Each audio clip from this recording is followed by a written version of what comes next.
Hi, everyone, and welcome back to another episode of The Vibes Were Off. I'm Kathryn. And I'm Meg. Nice to have you back with us today. We're back again. Yes, we are. To tell more stories. With new flowers. Yes. Is everyone enjoying the flowers? I like to go pick them out. Yeah. Before we tape. We tape every week. It makes a difference, I feel It does. like. I think it brightens the room. How are you feeling about our wall? Yeah. Any suggestions? Anybody have anything? Oh, I did get something for our wall, but I didn't bring it with me. Where is it? Oh my gosh. Okay, so This doesn't help if it's not here. I know. So our stepdad works at NASA down here, and we went for like a family day. You guys were out of town. Yes. But we went for family day, and we went, of course, to the gift shop, and I found this it's a distressed sign that's like restricted NASA area, cool. and I was like, that's We going gotta on the put wall. it somewhere. Yeah. Where? So we need to figure out where we're gonna put that. I don't know. We'll get it together. Yeah. But I do have some like true crimey news. I don't want to go too much into it because Yes. I feel like I could do this for a bonus episode or something. Did you watch Maternal Instinct on Netflix? I have not yet. I've heard about it. Oh, Is this the one where goodness. like all the TikToks are like that doctor going in to like not be able No to, baby came out of there. but like because of like HIPAA, I can't say, but ain't no baby. Ain't no baby. Yeah, no. So there was so many chances. That's all I know. You can't convince me that not everybody knew that this woman was not pregnant. Everybody knew about it. Okay. But the doctor, like, she went to Annabelle. She's very country, and we can make fun of that a little bit because we're country, and she's awful, so it's fine. But she's like, I need to go to Annabelle, and they were like, why would you go to Oklahoma when you're in Texas? Weird. But anyway, she wouldn't consent to an exam, and they were like, hey, you just had a baby. If you just You're gonna bleed out. And she was like, no, listen, I'm fine. I mean, she was, because spoiler alert, everyone. Is she young? Yes. Okay. I think I know this story, but I have not seen the documentary. Oh, wait, should I not spoil it for you? Don't then? spoil it, yeah. Okay. Anyway, so the doctor goes in and he's like, no baby came out of there. And she's like, you can't tell. And he's like, no, there are signs. No, she didn't even, she was just like, yeah, probably. But no, the HIPAA one was the receptionist at her doctor's office. Oh, okay. Because she was doing a gender reveal and the paperwork got sent to her. There was a mix-up in the paperwork. So her friend called and was like, hey, I'm doing the gender reveal. Like, this isn't right. And she was like, what's the name of the patient? So she told her, she goes, go with your gut on this one. She just like did everything she could to be like, wink, wink. This is no not baby. right. Wink, wink. So I think hilarious. it's interesting. It's very sad. Like, there's a bad part of the story, but it's interesting to what people get away with. Like, at one point, she was like, I'm getting an inheritance. I mean, because, oil families, they have a lot of money and you wouldn't always know it. But she was like, I'm going to buy a $4 million pecan farm. Okay, that And like went out to do it. There's no inheritance. Another little spoiler. She said, well, call my agent or whatever over at Shell Oil because she'll like verify the funds for you. Her name was Shelly. Shelly over Call at Shell. Shelly at Shell Oil, or you could call her lawyer, Lawston, No. or something. It was like Lawston the lawyer. If you're gonna make up names, Girl, you didn't even try. just Shelly. Okay, I have to watch this. I'm very interested. We'll watch it. Okay. It'll be fun. Yeah. But today, did you have any news before we dive in? You know what? I'm gonna save mine for our next episode because I have lots of things to say. Oh, geez. But we got to get into the episode. Okay. So I want to tell you, I started this episode as like a novel. I've kind of dabbled in this before, but it's going to start out, I'm going to put you into a scene in a non-fictional world. Yeah. Okay? As an author, that Yes. feels authentic. Right. So I'm just, trying to find my little niche of where I fit in the true crime world, and I think this might be it. Yeah. But you'll have to let me know if you enjoy these Yes. or not. Yeah. Okay, before you start though, I feel like that's a really good so sorry. point to make. Yeah. I feel like maybe something we're trying to do here too that maybe is a little bit different is our stories aren't going to sound the same. Like, hopefully when you put on a story, we might have similar voices, but you'll be able to know, like, right away, oh, who's doing the narrating of the story, because our styles are different. And that's what we want to do. We don't want them to just, like, sound the same every like single cookie time. Cutter, yeah. Yeah. No. So we really do need feedback of, like, okay, I liked this a little bit more than that. Right. Because, yeah. That way we can figure out what you're liking. Exactly. Yeah. Yeah. Because I have one coming up that is way left field, and I need feedback on it. You are going rogue on me. I'm going rogue. Okay. It's too much. Let's get into it. I'm so excited. Okay, so my trigger warnings are for kidnapping, sexual assault, child abuse, and murder. Okay. I just can't do it anymore. The last sentence of your letter brings you to a long-awaited calm. You aren't anxious anymore.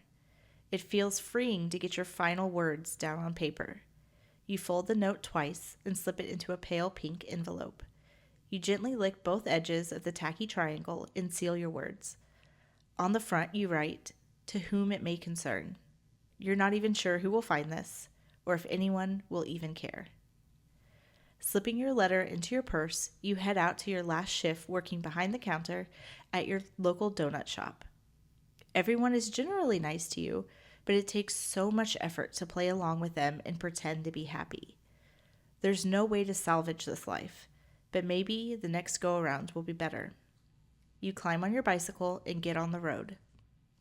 "You better bring home your paycheck tonight, bitch," your grandma's boyfriend yells at you as you leave. See, this is exactly why you can't stay here anymore. The yelling and cursing at her is the best part of her life. At least this morning he didn't climb on top of you and take something that doesn't belong to him. But that was what was waiting for her when she got home. He would spend the day drinking and work up the courage to slip into her room and her body under the cover of night. She tried to tell her grandmother, but she turned the other way and told her that some sacrifices needed to be made to maintain their way of life. And by way of life, she meant the crumbling house around them. There were no luxuries left in this life, just pain and sadness. Her last shift went by quickly. They were busier than usual, so she didn't have time to think about what she was going to do after work. Probably for the best, she thought, as she locked up and climbed on her bike. The wind is whipping in your face, a dramatic manifestation of your final bike ride. Your tears fly away in the same breeze. So this is it. Peace is finally in your fingertips. A loud horn rips you out of your peacefulness, and you realize you've drifted into the road. Whoops. You wave an apology to the driver who passes you, but not before staring you down. The man behind the wheel is large. He must be tall, and his dark eyes make you shudder involuntarily. You know that look. That man is evil. As you continue down the block, you notice the same man has now pulled into a vacant parking lot and turns his car to face towards you. Involuntarily, all of your favorite cop shows start rolling through your head. There is no way that guy has good intentions. You dart over to the other side of the road, but you have to look over your shoulder to avoid traffic. And when you look back, the car has moved. He is coming straight towards you. You notice how empty the street is, and there is no one to hear you scream. He pulls up next to you, and even though you know what's coming, you're helpless to stop it. He runs towards you, gripping around your waist, and drags you toward the car. You're giving me some looks over there. I know. I'm trying to stay silent until you're done, because I'm like, I have so many thoughts. Well, maybe you won't have to die by your own hands tonight. Today's story features Lisa McVey, and to tell you her story, we have to start at the beginning. Ooh, that's heavy. Ooh, Heavy. questions. Well, okay. How old was she? 17. Okay. It always makes me so sad when a person that age is like, I can't do it anymore. Because I feel like you're just on the precipice of like, There's so much out there. yeah. Yeah. Like once you're 18, you can go. But I mean, sometimes that's not the case. But Right. I just feel for poor her. baby. Yeah. And I'm also like, what is she going to do to herself? Right. And what are the odds? The night you're going home to kill yourself Is the night you get taken. Yeah. But then again, you're like, well, maybe at least I don't have to do it. Right. But We'll see. maybe that's when you get to a point where you're like, because it happens a lot with people who try to commit suicide, that they have this moment of like, oh, Right. no, I don't want to die. Yes. But like, if you're not the one doing it, you can't really stop it. You're like, wait, I regret this. Right. Yeah. But Yeah. no, But you can't tell like the murderer like, oh no, I changed my mind. Right. Because they Like, don't bad care timing. if you wanted to die or not. Right. They're gonna kill you anyway. So. Okay. All right, let's jump in. So Lisa McVey was born in March of 1967 in Tampa, Florida, to some less than ideal parents. From Yeah. we could tell. Is that clear? Yeah. So she spent most of her childhood in foster homes until her grandmother was able to get custody of her in her early teen years. Boo. One would think that's a good thing, but she was taken from a bad situation to the worst one. One night, not long after she moved into her grandmother's house, she sat down to discuss her new house rules. It was in this conversation where she was told, the then 14-year-old Lisa, that her boyfriend was interested in her and that he would teach her how to please a man. Imagine your grandmother saying this to you. They'd be like, well, this is what you got to do. You got to earn your keep around here. Ah. Yeah, hold on. Red flag. Red flag. Red flag. That makes me so mad. And how was this woman able to get custody? Yeah, well, they try to keep him with, family. So she just pretended long enough to get custody. Girl. Yeah. Yeah. But this POS routinely sexually assaulted her and beat her. For 3 years, he would rape her at gunpoint. That feels unnecessary. Right. Like, you got her. What did She's not going anywhere. Right. But she was powerless to save herself, and seeing no other way out, she wrote a suicide letter and decided to end her life. Wow. But she was 17 at that time. Yeah. So It was endured 3 years. for 3 years of that. I can't imagine. Oh, Every day baby. being raped by your grandmother's boyfriend. Your grandmother, like grandmas are supposed to, like moms are Protect you, protected too, but grandmas even more so. Right. Like that's some grandma energy, I mean, blows my you mind. have to know, like, the parents didn't just end up that way for Right. nothing. Oh, like, right. this grandmother probably had a hand in. I didn't even think about that, but you're exactly right. Yeah. Oh, Ugh. Jesus. I just, like, hearing that, because I've been thinking about, like, when I go back to work, like, getting into education. And I think one of, like, my main driving, like, forces is I want to be, like, a safe space for a kid. For somebody, even just, like, one kid to, like, get something like that off their chest. And I Right. hope that, like, I mean, I don't know that she told anybody, but, like, I just, like, I She want told a lot of people. I want to go be there and be Right. like, I want to protect you. I will protect you. Yes. Come Yeah. over. You're staying at my house. Yeah. I'll fight you. Let's And just go back in time and protect her. Right. Well, listen, she is a badass. Okay. So what happened that night? Decide that she. Nope. You'll get there. Reading is fun. It's like I wrote this. Okay. What happened that night? She decided to die is nothing short of improbable. That made sense, right? Yeah, no, yeah, like the fact that she was out, like, Right. ready to end her life and then got taken by a murderer. Yeah, I think that what are might the- be the only time that's what are the ever happened chances? in the history of the world. Yeah. I think that's it. Yeah. So, Like, you might be like, oh, I kind of wish I was dead. Right. Or, like, but but not like suicide note in pocket. and tonight is the night.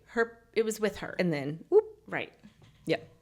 So in the early morning hours of November 3rd, 1984, Lisa was riding her bike home from her donut shop job, Krispy Kreme. If anybody wants to know, shout out to Krispy Kreme. Yes.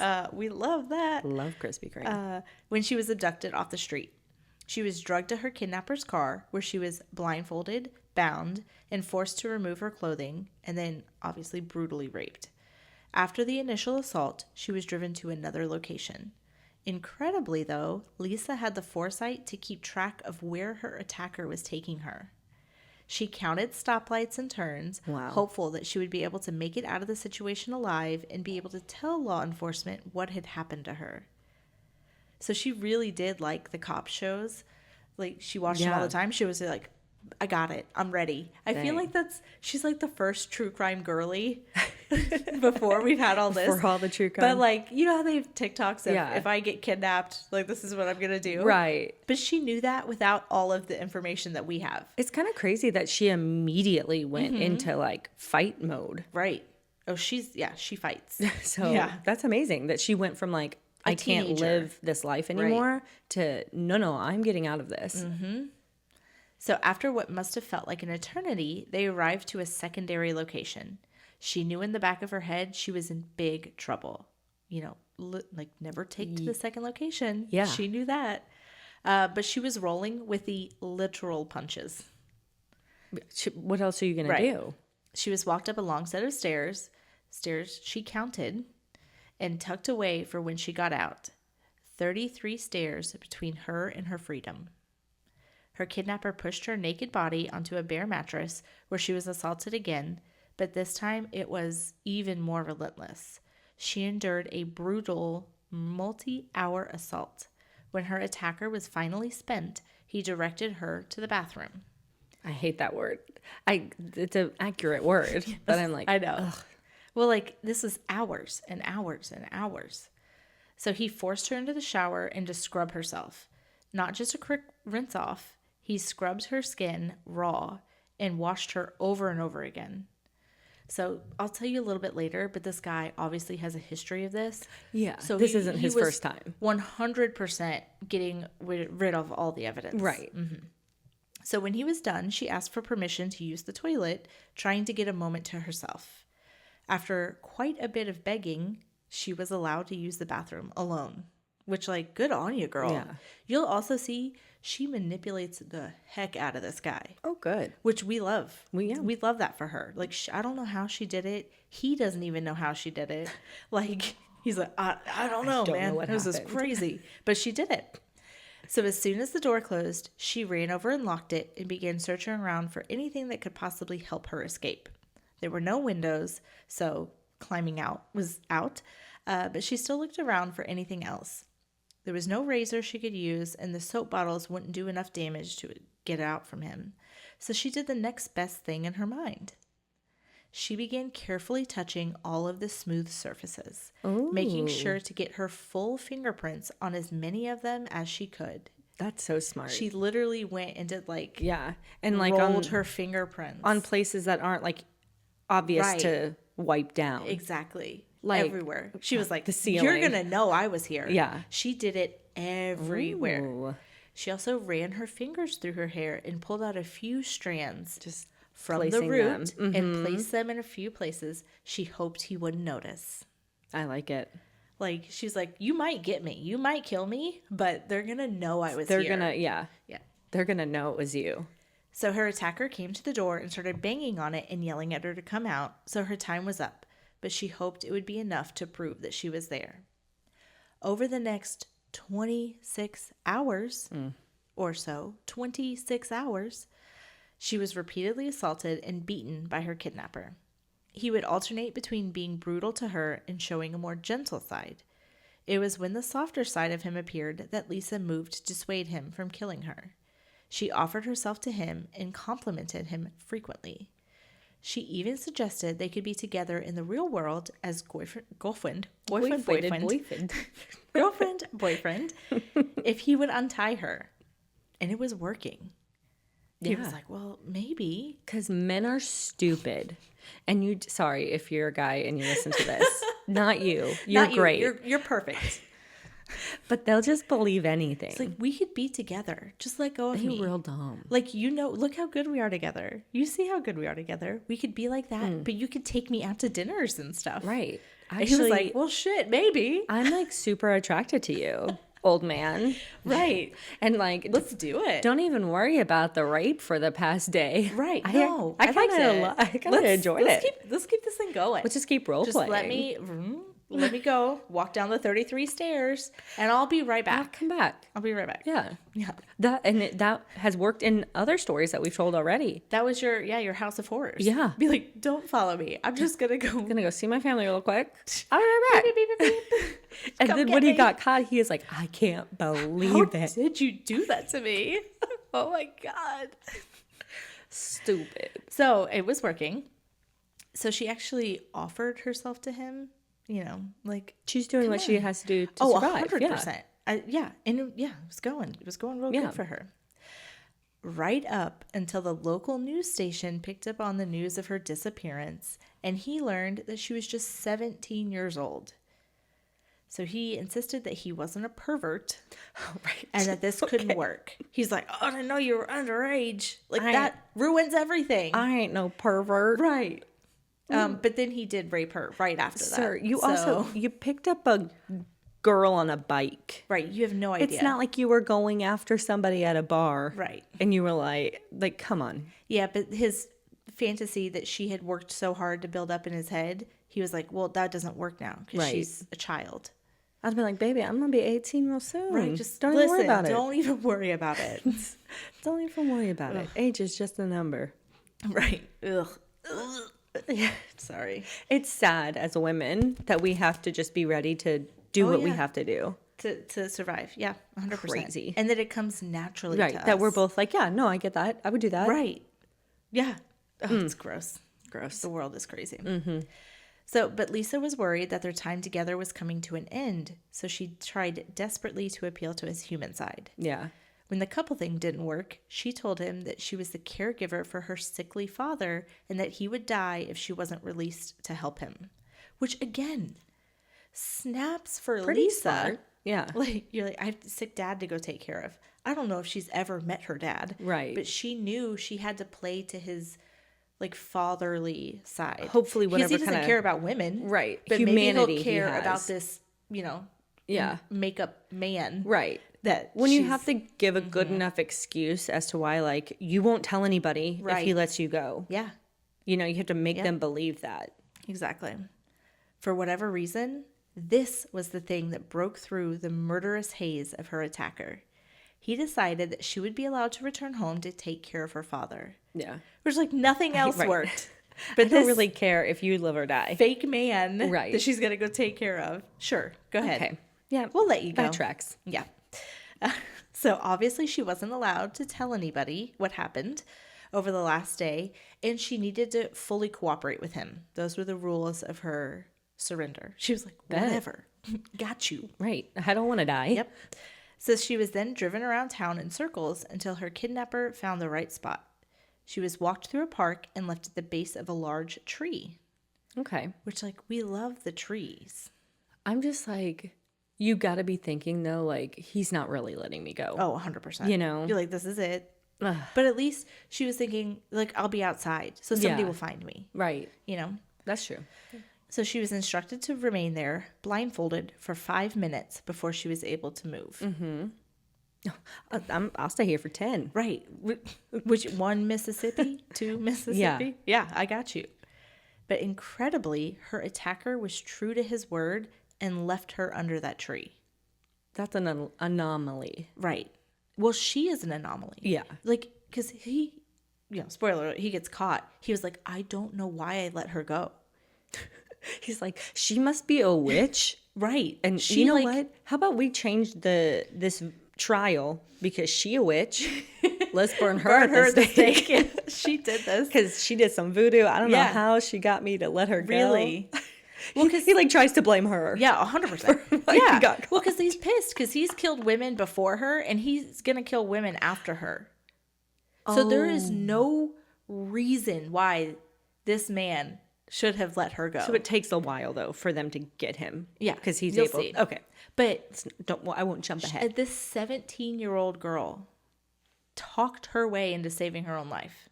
Good for you. What a badass. Yeah. Seriously. So Lisa slowly counted the 5 minutes out, then ripped the blindfold off of her face. She looked up into what she describes as an impressive, overwhelming tree.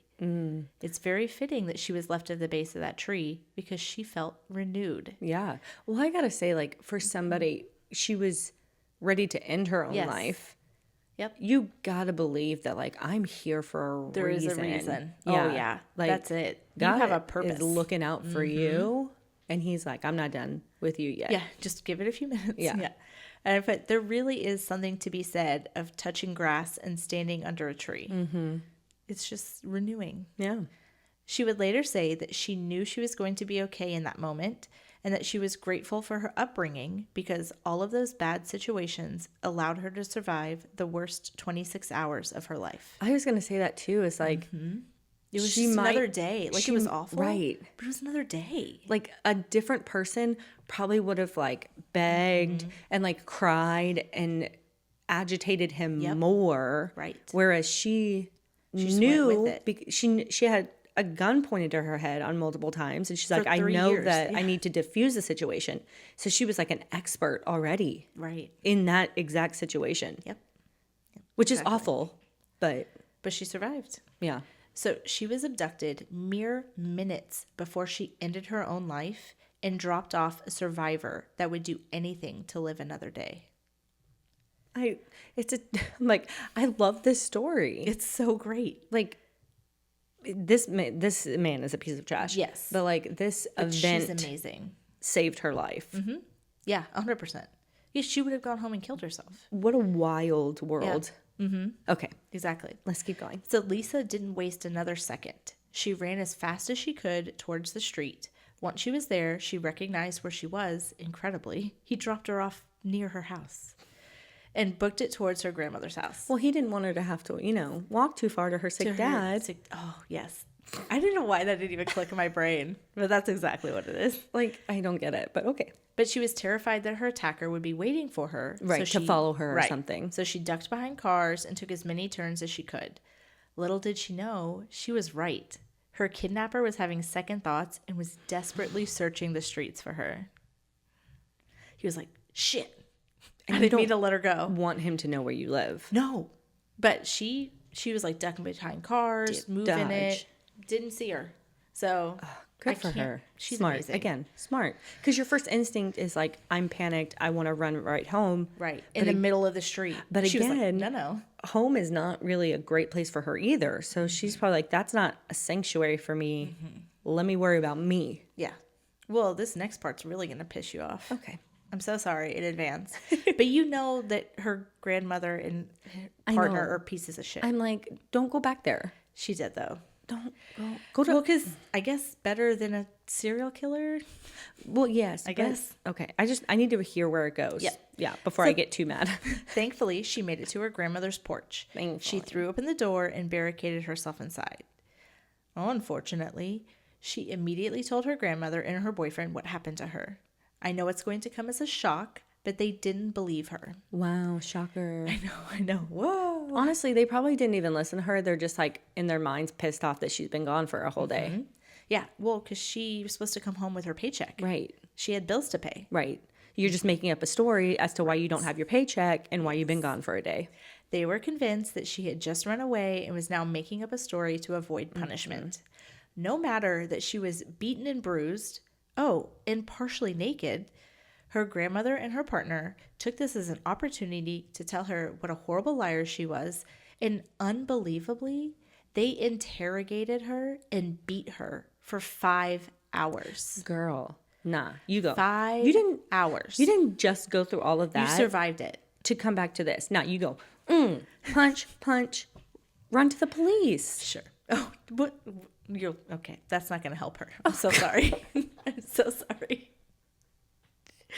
But when her story never changed, they finally decided it was time to call the detective working her case because they did report her missing because they needed that money. And, selfishly. And they told the police that she had been found. They told the detective that they believed she was just a runaway, but the grandmother did throw in the part about her claiming to be abducted, so the detective insisted on coming out to the house to talk to Lisa. For the record, the detective believed Lisa's grandmother, but needed to check off a box before he filed the report under runaway. Right, because why bother? Right. He was like, oh my God, now she made up the story. I have to go talk to her. And so that's the only reason he came down. When the detective arrived, he became less sure about the runaway situation, and out of an abundance of caution for his job, he took her to the police station. I love what you say. Not for her well-being. No, for his job. For his job. He didn't get, he was like, oh shit, you're actually beaten up. Right. So part of that was probably what happened, and then also her grandparents. Oh God. But once Lisa was there, she was left in an interrogation room for a while until a female detective came in to speak with her. Yay, finally getting a woman in here. I feel like you're going to make me hate this woman. I just can tell by your tone.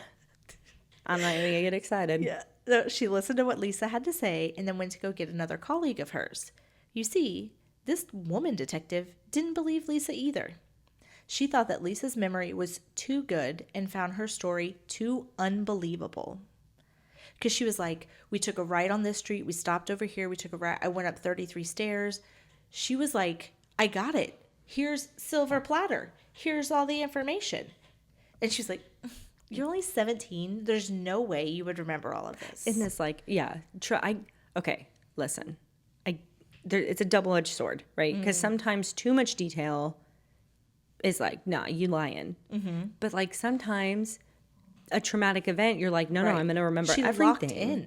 Right. Like the key thing here is to have her tell her story a couple times. And if it doesn't change, she's probably telling the truth. Yeah. Because liars can't remember all the details that they made up. Yep. I would like to point out here that this woman works in the same department where there is an active serial killer working in the city. And this bitch decided that her description of the attack was too unrealistic. Mm-hmm. Like, they are actively working a serial killer. Yeah. With the same MO. And she's like... that they know about. But not... Yeah. Oh, yeah. They're trying to find him. Yeah. Okay. She is on... That lady detective is on the team looking for a serial killer. And she's like, hey, I had this guy that did all this stuff to me. He was going to kill me. And she's like, stop lying. This is It's too much. Late 60s? No. Well, you said, 70s? Or are we in the 80s? Sorry. I don't know. Where are we? I feel like you told me the year she was born was maybe like 76 or something. Oh, now I have to go. Like 67. 70? So we're in late 70s. Okay. Oh, no. I'm sorry. This is 1984. 84. You said that. You did say that. Okay. I'm just trying in my mind. And again, I'm F this lady. Oh, but for like, sure. a little bit of devil advocate. Like, serial killers were still fairly new. Yes. And all the information they got is like, they don't deviate from their MO. Right. So like, for her to be let go, they're probably like, this is probably not connected. Yeah. Well, they didn't believe her at all. They didn't believe. Right. But like, I can see how that would happen. And it's just so bad detective work. Unfortunate. Yes. Yeah. So the lady detective shared her concerns with her coworker, and they agreed that Lisa probably made up her abduction story so she wouldn't get in trouble. They went back in to talk to her, or more likely to convince her to change her story. Mm-hmm. But Lisa is too much of a badass to take that. So when asked to repeat her story again, she said, no, bring in somebody more intelligent. With the clap back, Lisa. Snaps for Lisa. Yeah, she's like, no, I'm done with you. You're an idiot. Bring me somebody else. Yeah, she's like, I didn't just go through all of this. Right. To just be like, no, I made it up, and then go back to her terrible life where she wanted to kill herself. Like, nope. No, she wasn't doing that. Nope. Yeah. So they brought in Sergeant Larry Pinkerton, the official in charge of sex crimes. Do we like Larry? Yes, we love Larry. Whew. So he was brought in to question Lisa, and thankfully, he believed her immediately. He was like, this is too much detail. She knows exactly what happened. And again, if you believe her, what's the worst that could happen? Right. You waste a little bit of time. Like, trying to find a monster? Like, at least going through protocol. Right. Like, that's the worst that can happen if you believe her. Right. The worst that can happen if you don't believe her is a serial killer keeps on killing. And that's what happens. So he discovered that Lisa had an amazing brain and that they were lucky that she made it out of that abduction alive. Right. He's like, oh my gosh, here's a crack in the case. Right. Immediately. Yes. Because he was the head of that division. He was like, this is related. He immediately thought it was related. You'll see more about why. But yeah, you're like, let's not get ahead of myself. I have things to tell you. So he realized that she had some of the most amazing recall that he had ever seen, and she was just a teenager. Lisa told him about the fingerprints and hair she had left in the apartment. She also told him the details of the space and what his face felt like. This is because she was blindfolded the entire time, but it was a really good start. So she was like, doing all that blindfolded. Let me touch you. So she knew about his mustache and his, what are these called? Chops. That's like a billy goat. The chops. The chops. Yeah. The chops. And she was also able to look down out of her blindfold for a few times. So She was able to help him piece together important details about the car and the route her kidnapper took.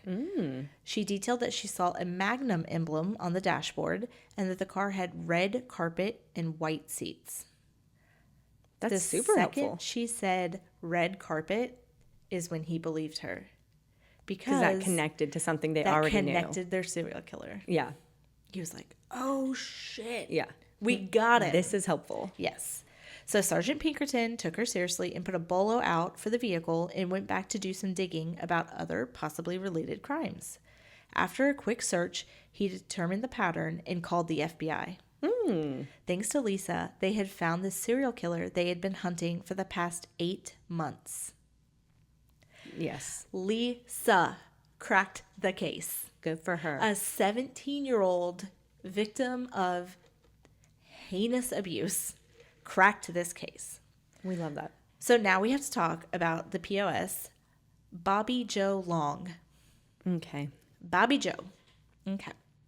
Bobby Joe was born October 14th, 1953 in Canova, West Virginia.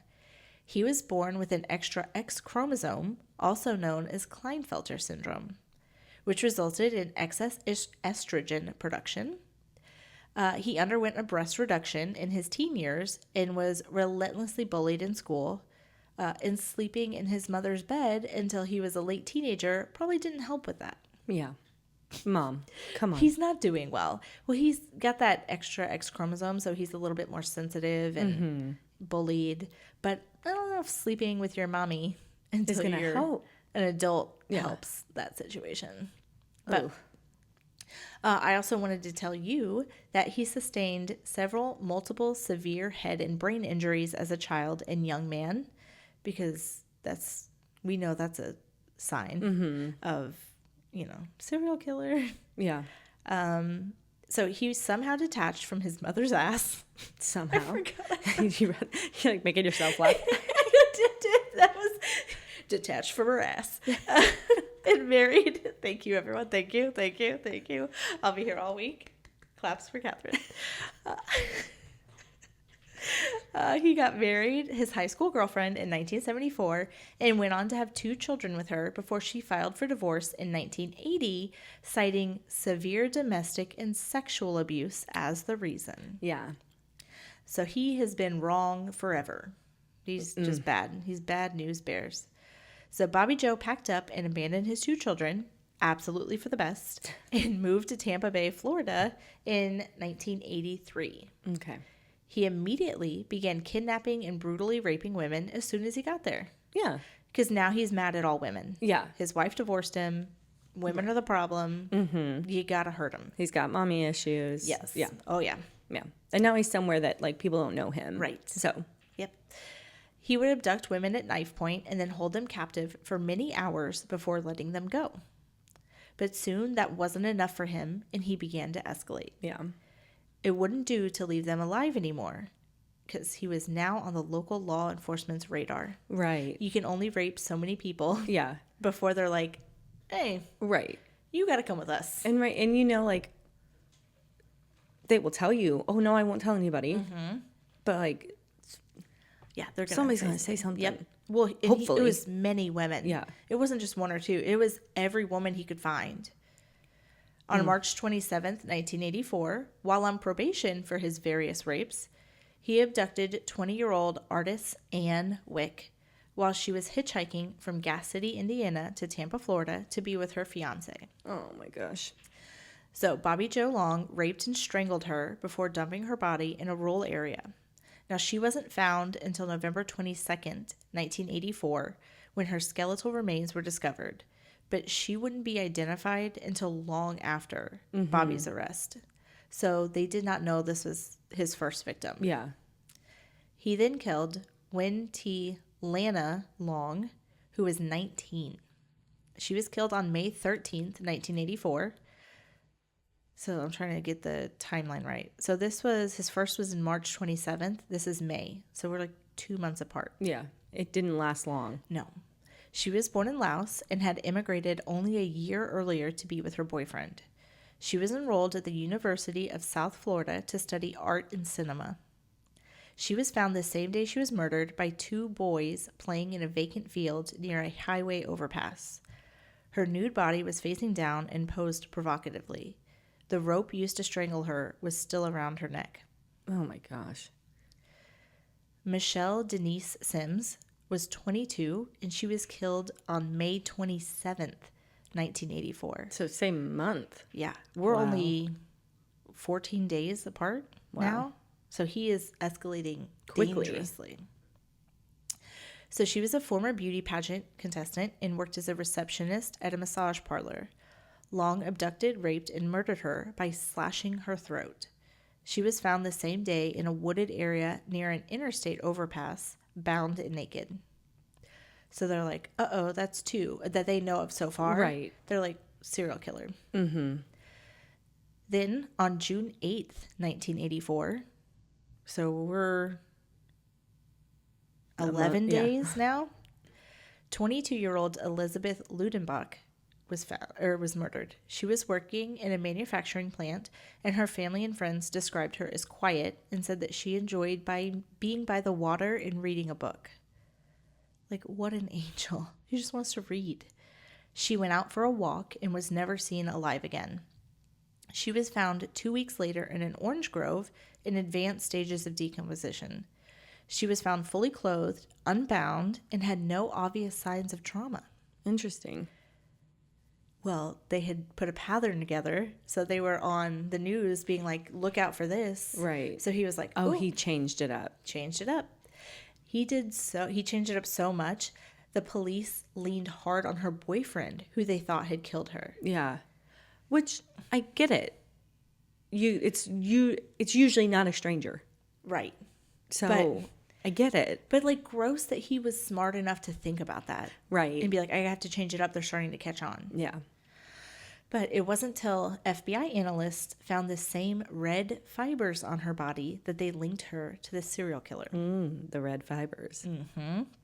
Before taking a short break, he attacked 33-year-old Linda Nuttall in her home during the Memorial Day weekend.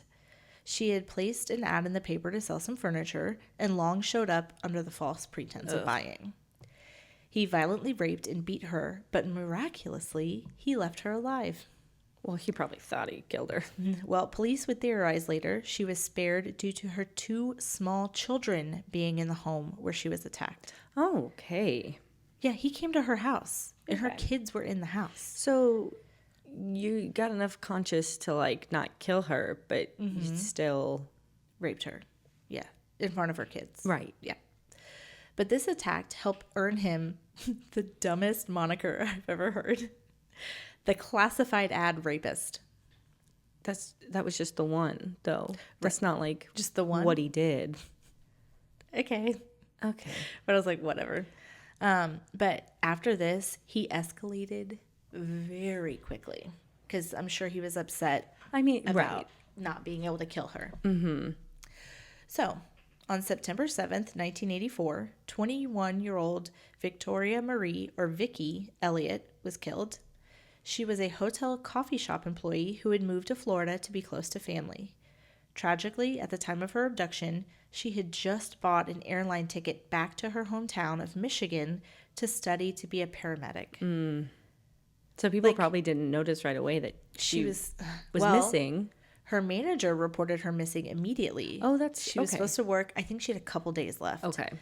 But thankfully, he reported her missing, and her remains were found on November 16th, the same day Long was arrested. Oh, wow. So that's some karma there. Like, found her. Okay. Then on October 1st, 22-year-old Kimberly Kyle Hops was killed.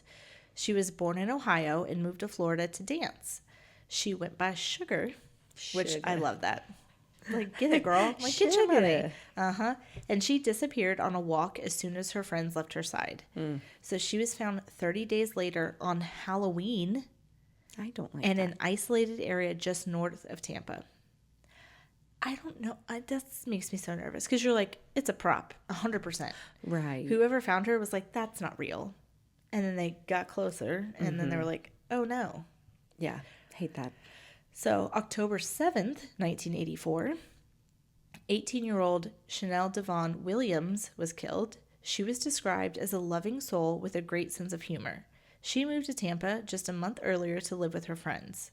She was kidnapped outside of a motel she was staying in with a friend, and they were staying there because they were scared of the reported serial killer and they thought they would be safer together. Yikes. But she went outside to smoke, and Long forced her into his car, assaulted and raped her before shooting her in the head and dumping her body in a heavily wooded rural area. It's kind of crazy that so much is happening in society. So Like, fast.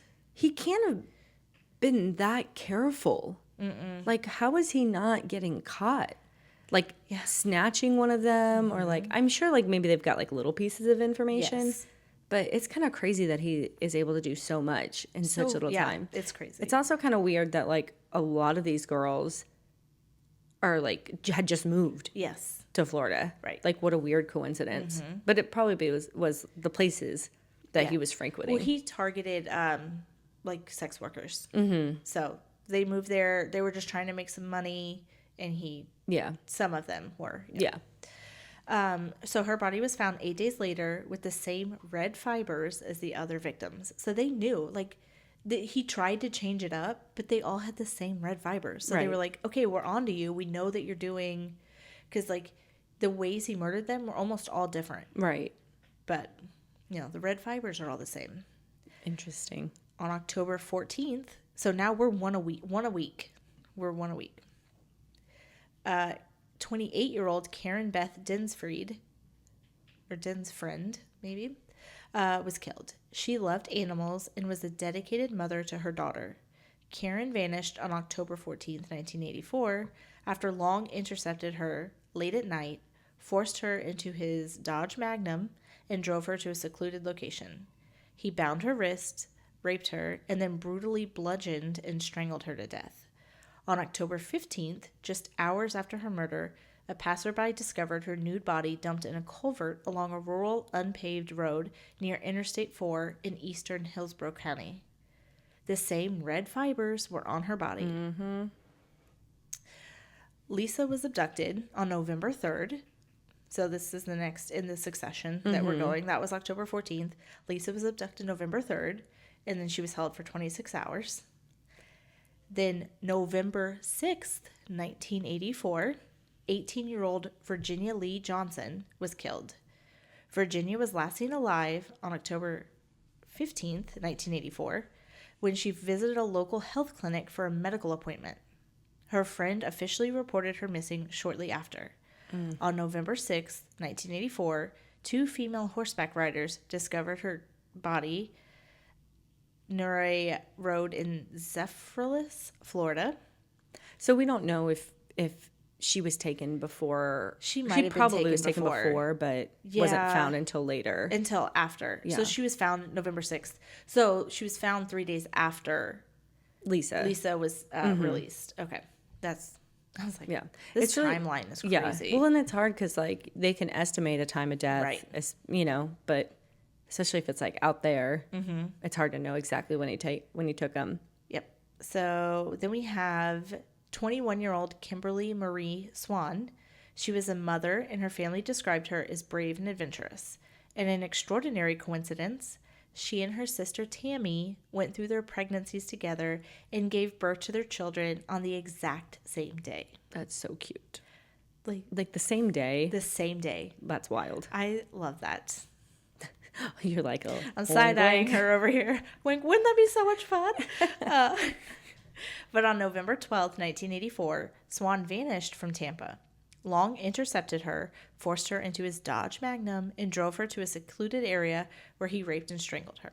You think he would have like switched up the vehicle by now? Well, it was working for him. He was like, yeah, it's fine. Her body was discovered dumped along Orient Road, just north of Highway 60 in Tampa. When her sister Tammy saw local news reports about an unidentified young woman's body being found, she immediately called the police department because Kim had not come home. The detective confirmed her worst fears. Nope. I'm not even going to go there because that's the worst thing ever. Yep, that's my nightmare. I have nightmares about it, yes. But he was clearly out of control and needed to be stopped.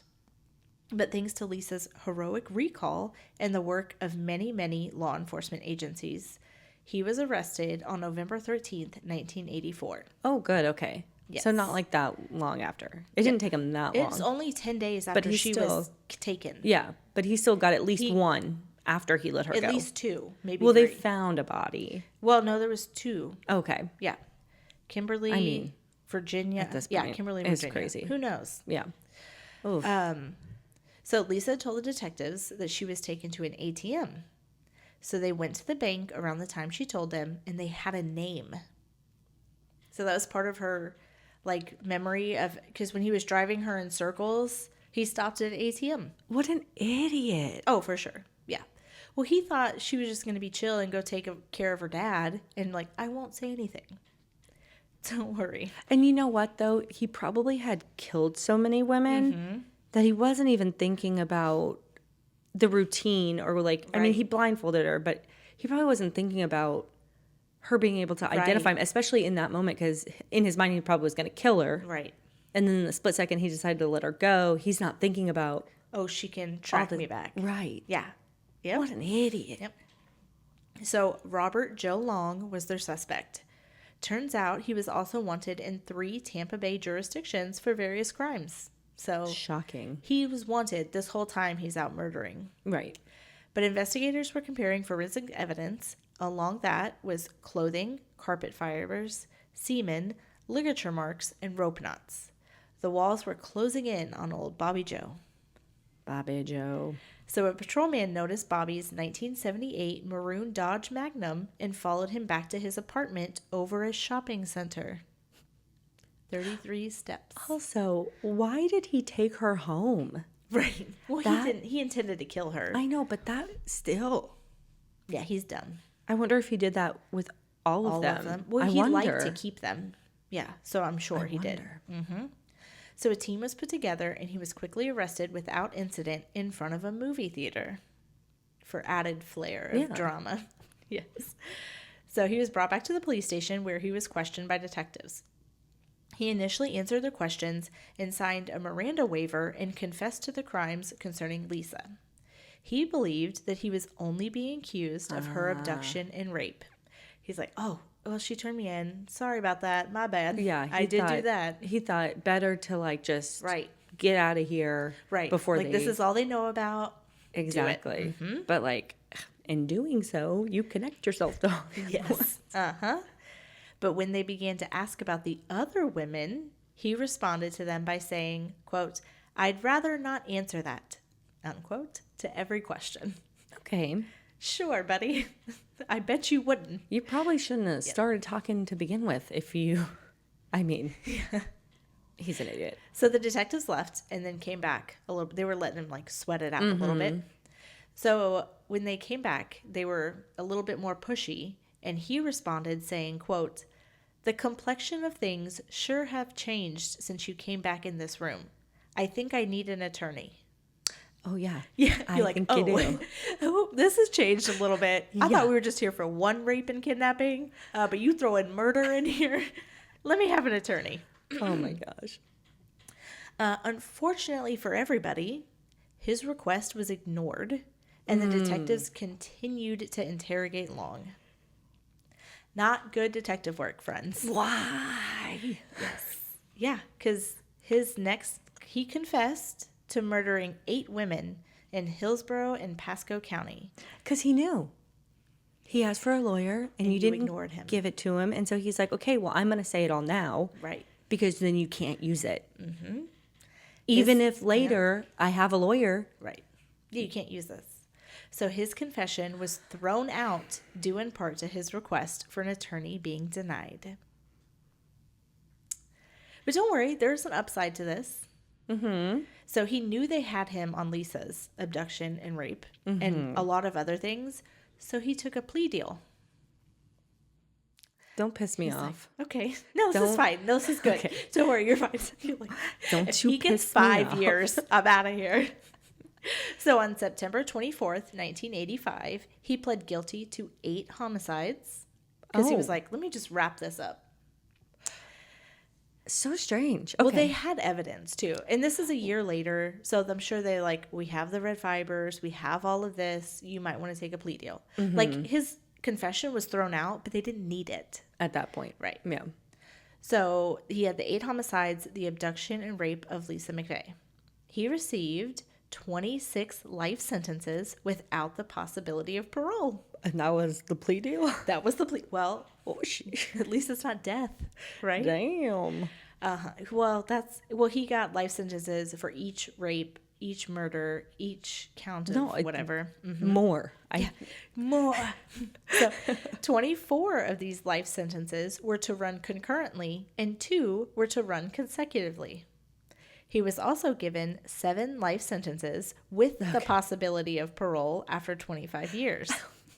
Okay. So I don't really understand the sentencing here, but I feel like the judge was just having fun sentencing him to life in prison. Yeah. Another life in prison. How many can I fit in here? Another life in prison. Yeah. Like life in prison. Usually like the sentences to be served concurrently pisses me off. But then you're like, but it's still. But there was 2 more consecutively and then 7 with the possibility of parole. Yeah. I don't know what happened there. But there was no chance that this monster would ever see the light of day again. The state, however, retained the option to seek the death penalty for the murder of Michelle Sims. The state withheld her murder from his plea deal because they had very strong physical evidence and wanted to seek the death penalty for her murder. Oh. So they're gotcha. Like, sure. Take all that. Take the plea deal. Yeah, we're not going to kill you. And then they turned around and were like, Psych.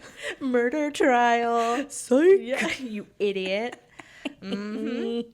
So at the trial for her murder, the state presented the carpet fibers belonging to the Dodge Magnum and 2 hairs that were taken from his vehicle that belonged to Michelle. The defense argued that Long suffered from severe mental illness, temporal lobe epilepsy, and a brain disorder caused by head injuries sustained in his youth, urging the jury to consider a life sentence. The jury was unpersuaded and voted unanimously to recommend the death penalty. Yeah. The judge agreed, and Long was officially sentenced to death for Sims' murder in July of 1986. So that's something that I find hard to understand is like the defense of like, he's this way because something happened. Right. Okay, that something happened and that may be, but like. He's not changing. He's a murderer. Right. And he obviously can't control himself because you just told me his brain is messed up. Right. To where he. That's what they said. He could not control himself. He can't. And like somebody like that. Yep. You can't rehabilitate. You're not going to rehabilitate. But also, they're a danger to others even in prison. Yeah. Yes. Because they're unpredictable. So, yeah. But again, I also have feelings on like the death penalty. Oh, do you want to talk about I mean, I go back and forth because I'm like, but they still get to live a long life in prison we have to pay for it with food and warmth TVs and activities. I mean, again, I know that prison is not great, but it's better than he killed a bunch of people and now he gets to live his life. But then also I'm like, okay, but we spend all this money to kill him. What does that really do for anybody? Like, I feel like there's not a sense of justice in that either because he's not really having to pay for it that long. Yeah. He's just dead now. We could have a whole episode on this. I know. Let's not get into it. I flip-flop back and forth. Can you buckle in for a sec, please? I'm in. So in 1988, the court vacated the death sentence and remanded the case back to the circuit court for a new penalty phase hearing. The justices ruled that the original trial court had made a technical error by using a separate first-degree murder conviction from neighboring Pasco County as an aggravating factor to justify the death penalty. Because that Pasco County conviction was being legally challenged at the time, it could not be used against him. At his 1989 resentencing trial for the Sims murder, prosecutors presented their case without the flawed aggravating factor. And despite the defense's efforts, the new jury voted unanimously to recommend the death penalty again. Yeah. Long appealed his second sentence, but the Florida Supreme Court affirmed the death penalty in October 1992. Stuff like that aggravates me because I'm like, we're wasting so much money. Yeah, so much money. And like, I get it. Okay, we have laws and they're like, if something got messed up, but Yeah. The absence of that thing is not going to... It's not changing anything. It's not going to change the outcome. It didn't. Yep. But you do it Death anyways. again. Yeah. Okay. And, I mean, he was appealing. He had 8 murder convictions to appeal. Right. So he was appealing everything. While fighting the Sims verdict, Long won an even more substantial appeal in the separate case. He had been sentenced to death in Pasco County for the murder of 18-year-old Virginia Lee Johnson, but the court determined his rights were violated when he asked for an attorney and was denied. So the court completely reversed the verdict and gave him an acquittal. No. Okay. Really? No. What? So they acquitted him of Virginia Lee Johnson's But that's just murder. one. Yes. And that was the one that was in Pasco County. Right. The Hillsborough County one still stood. Yeah. But the Pasco one, Because they violated his right, rights. Right. Okay. And so that's why you can't use the confession or anything Right. that came after it. But that doesn't mean like, oh, well, he didn't do it then. Well, I feel like this happens a lot. They're like, know. you said you messed up one thing and it throws everything out because you can't like uncrack that lid or whatever. I know, but that's crazy It's to me. crazy. But don't worry, he still had his death Yeah. sentence, so it's okay. I mean, it's just really sad for her family. You're right. Like, 'Cause, you're like, the only one. And you know that's the guy. Right. But, And I would feel some type of way as like, why just her? right. She's the only one killed in that county, I think. Ugh. But it's annoying. So right before his execution date, his attorney filed a flurry of last-minute appeals, including bringing new evidence to the court, proving, in air quotes, that he had head trauma and was unable to control himself. Who cares? And that due to his seizure disorder, death by lethal injection would be cruel and unusual punishment. Oh, Oh no. poor baby. Yeah. We don't want to fuck do you. that. No, go fuck yourself.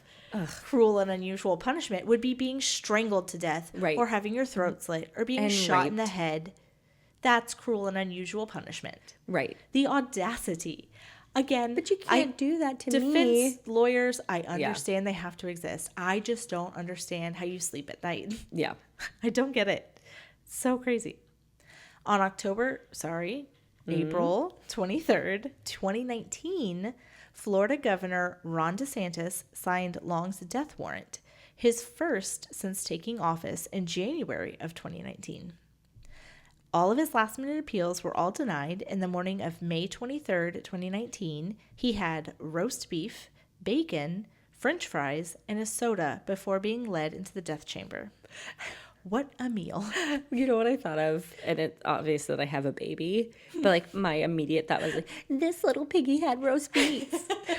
This little piggy had French fries. Yeah. What a dumb last meal, too.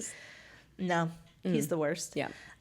So he was pronounced dead 12 minutes into the procedure at 7 p.m., having made no last statement.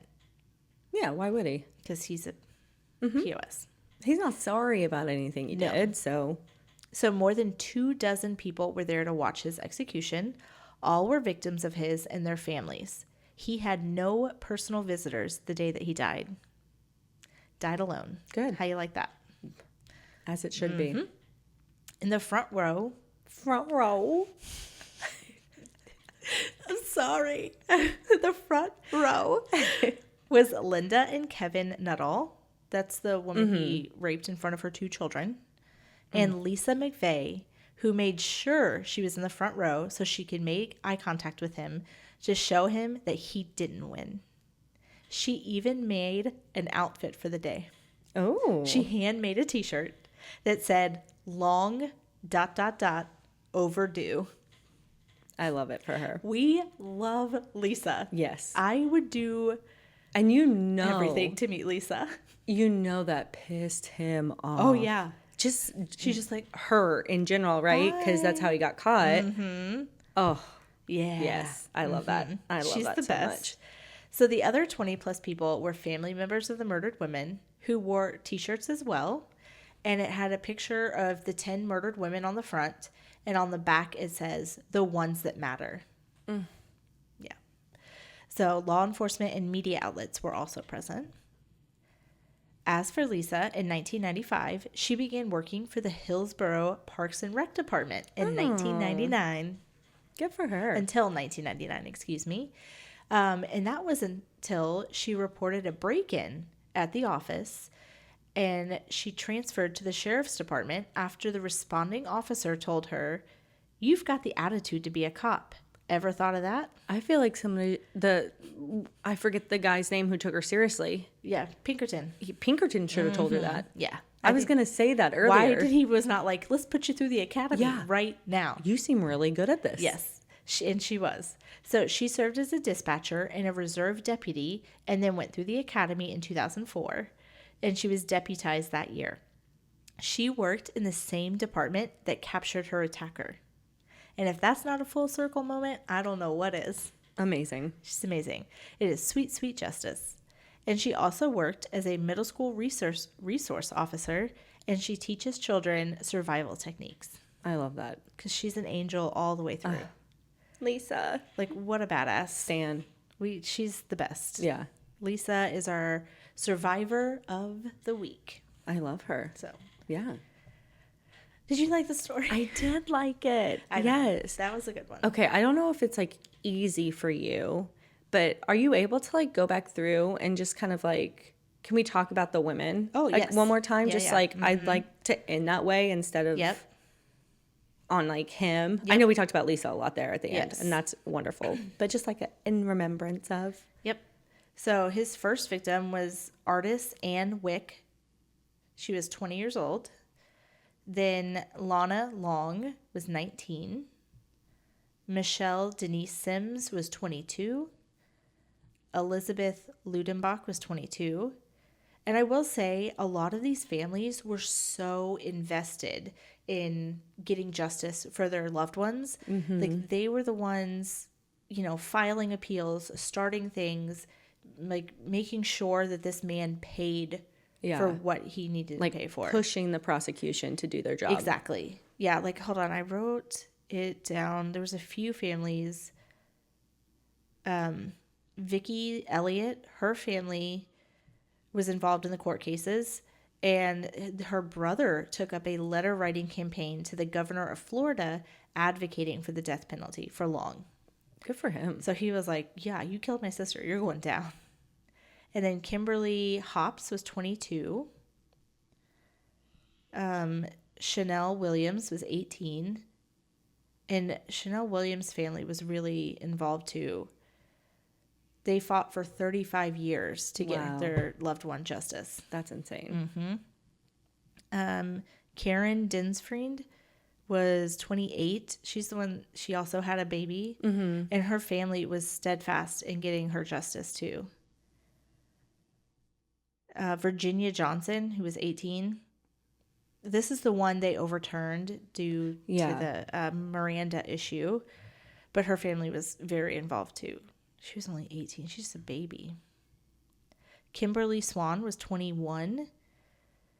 And then this is one where her sister was very involved. They had their babies the same day. Her sister was like, yeah, you're going down. Like, I'm going to take you down. I don't care how long it takes. I feel like that's what would happen with us. Yeah. Be like, let him go. That's what I would say. Let him go. Yeah. Let him out of jail. The Lord will take care of it. No reason. No reason. Let him be free. No reason. Give me a minute. Give me a minute. Yes. But there were 10 victims in total, murder victims, not even counting the dozens of women that he's raped. Right. Yeah. And then Lisa and the other woman who he let go because of her children. Let live. Yeah. Yes. Oh my gosh. Right. It's like, it's crazy how one piece of garbage who nobody cares about and the world would be better off without can hurt so many. Mm-hmm. And so many good people. Right. Like, you can see, like, these women were loved. They had family behind them. They were good people. They were going to do good things for the world. Right. The world. Yeah. Like, imagine the world with them in it. And it's just so sad. I mean, Lisa, too. Like, she had so much more. Yeah. I mean, now she look at the impact she had. And that's every woman he hurt. That he took from this world. That could have been doing amazing things. It always, so stuff sad. Like this, it always makes me, I mean, it's the reason I got a degree in psychology, because it interests me so much, but it's just like, I wonder if we'll ever come to a time where we understand the brain enough that we can catch these people before they happen. Yeah. But again, it's like, so hard. yeah, like morally, okay, well, here's this group of people that we know can harm. There's a movie about this. Yeah, I was saying, isn't it the Tom Cruise movie where they go and like the cognition? Right, they like go and they like arrest them before they commit the crime, but then it's like, but they didn't commit the crime. but they're innocent people. Right. But you were gonna. Probably. It's crazy. And then it I don't. Right. a little So sketchy. yeah. What is that movie called? Does anybody know? It's If like you Tom know. Cruise, and they have like the 3. I think they're called precogs. They're like the cops. Yeah, that are in the water. Yeah, and they see the future, and then they're like, ball spits out. Mm-hmm. And then they go find that person. Guy. Yeah, that's a good. I need to. We should watch that movie. That's a good one. Okay, All right. That was really good. Thank you. I know the vibes were way off in Way that story. off. Way off. I'm sorry. I'm just so overwhelmed. I know, but you how gotta off say they the other were. part. Yeah, no, the vibes are also off with me. Okay, my vibes are off. Looking at you, like say it. Say the line. Say the line. Wait, what is that? Well, It's like do the. What is it? do the roar. Do the roar. That's it. That's exactly. Do the roar. Do the roar. I said that to Sam the other day because we were at Bass Pro Shop. I'm sorry, I know this we're ending, but there was this little kid that looked exactly like that little kid, and he had the lollipop. He had Do the roar. Do the roar. a giant lollipop, and I was like, "Do the roar!" It's, Do the roar. I was like, "What did He do the roar? Sam had no idea what I was talking about. He's like, all right, crazy lady. But that's funny that you mentioned that. Anyways, okay, but the vibes are mostly on. Yeah, With I'll us. take mostly. Yeah, Yeah, I'm off. I don't know. and shout out to everyone who commented in our comment section for merch. It's coming. Anybody wants to get on the merch train, do it now. Let us know. Before it leaves the station. She said it. She got it. Choo choo. Choo choo. Oh man. All right. Thanks so much, everybody. Bye. Bye. Love ya. Listen to us on Spotify, Apple Podcast, or YouTube. You can also find us on Instagram at The Vibes Were Off, TikTok at The Vibes Were Off Podcast, or good old-fashioned email at thevibeswereoff@gmail.com.